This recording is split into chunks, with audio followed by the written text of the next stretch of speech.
నాయకులు కానీ కార్యకర్తలు కానీ దయచేసి ఎక్కడ కూడా మనం తోలనాడొద్దు, తక్కువ చేయొద్దు. ఒకళ్ళు చేసిన తప్పుకి ఒకవేళ పొరపాటు నేను తప్పులు జరిగితే భవిష్యత్తులో జరిగాయని చెప్పట్లేదు, కానీ భవిష్యత్తులో అలాంటి జరిగితే దానిని వ్యక్తికి కేంద్రీకరించండి అంతే. గబుక్కుని ఎవరో ఒక మాట అనేస్తారు, గబుక్కుని మన నాయకులు కూడా గబుక్కుని ఒకసారి ఒక మాట అంటితే అది జనసేన అన్నట్టు కదా, సదరు వ్యక్తి అన్నట్టుగా. అలాంటి విధి విధానాలు ఏమంటే మనందరం కూర్చొని ఇబ్బందిగా ఉంటే కూర్చొని ఒక నిర్ణయం తీసుకుంటాం తప్ప వ్యక్తిగతంగా మీరు ఎవరిని కూడా దయచేసి కించపరిచేలాగా ఇవన్నీ చేయకండి. ఎందుకంటే చాలా పని ఉంది మనకి. 200 కోట్లు తేలైపోతున్నాం ఈ రోజున. పంచాయతీల్లో డబ్బులు లేవు, బ్లీచింగ్ పౌడర్కి డబ్బులు లేవు.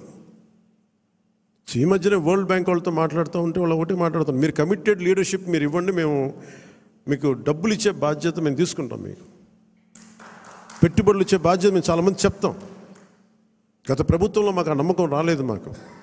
మీరు చాలా కమిటెడ్గా ఉన్నారని మాకు అర్థమవుతూ ఉంది.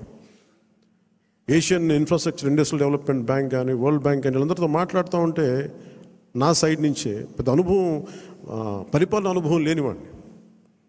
అందుకనే చంద్రబాబు గారి అనుభవం చాలా అవసరం రాష్ట్రానికి. నేను మొదటి నుంచి అదే చెప్తున్నాను, ఇప్పుడు అదే చెప్తున్నాను.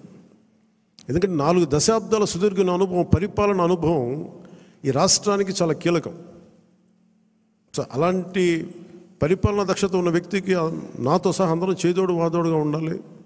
ఈ కూటమి ప్రజలకి సుస్థిరత ఇచ్చి ప్రజలు తమ స్వశక్తి మీద నిలబడే వరకు ఈ కూటమి మనస్ఫూర్తిగా ఉండాలని కోరుకున్నాం. దీన్ని ఈ సందర్భంగా మీ అందరికీ తెలియజేసుకుంటున్నాను. సో మీ అందరికీ కూడా పేరు పేరున ఈ సమావేశానికి ఇచ్చేసినందుకు మీ అందరికీ ధన్యవాదాలు తెలుపుకుంటూ, అలాగే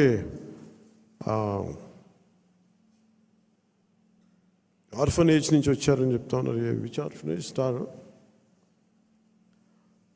అలాగే పార్టీ తరపు నుంచి ఎస్కేసిబి ఆర్ఫనేజ్ హోమ్ నుంచి వచ్చిన అవసరం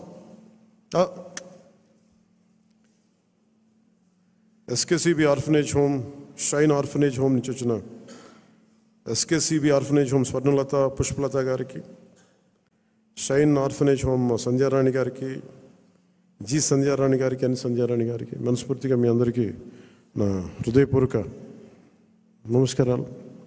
అంటే మిమ్మల్ని ఏదో నాకు నేను ఎప్పుడు ఏం అడిగానంటే, ఈ డబ్బులు వేస్ట్ అయిపోతూ ఉంటే పూలు తెస్తూ ఉంటారు, అలాగే విగ్రహాలు ఒకటి తేవడం, ఇవి కూడా దయచేసి నేను దాన్ని డిస్కరేజ్ చేస్తూ ఉంటాను. ఈరోజు కాయగూరలు ఎందుకు చెప్పండి, కనీసం మనకి ఇచ్చేది ఏదైనా ఉంటే కనీసం కొద్దిమంది పిల్లలకి ఒక పూట తిండి అవుద్ది. మీరు కూడా ఏదైనా ఇవ్వాలనుకుంటే నాకు కూడా ఇవ్వక్కర్లేదు, దయచేసి డైరెక్ట్గా ఆర్ఫనేజెస్కి ఇవ్వండి. నాకు ఒక మాట చెప్పండి చాలు. మీకు పూలు గుర్తిద్దాం అనుకుంది వాళ్ళకి ఈ విధంగా 2,000-5,000 వాళ్ళకి మన అనాథాశ్రమాలకు ఇచ్చాం.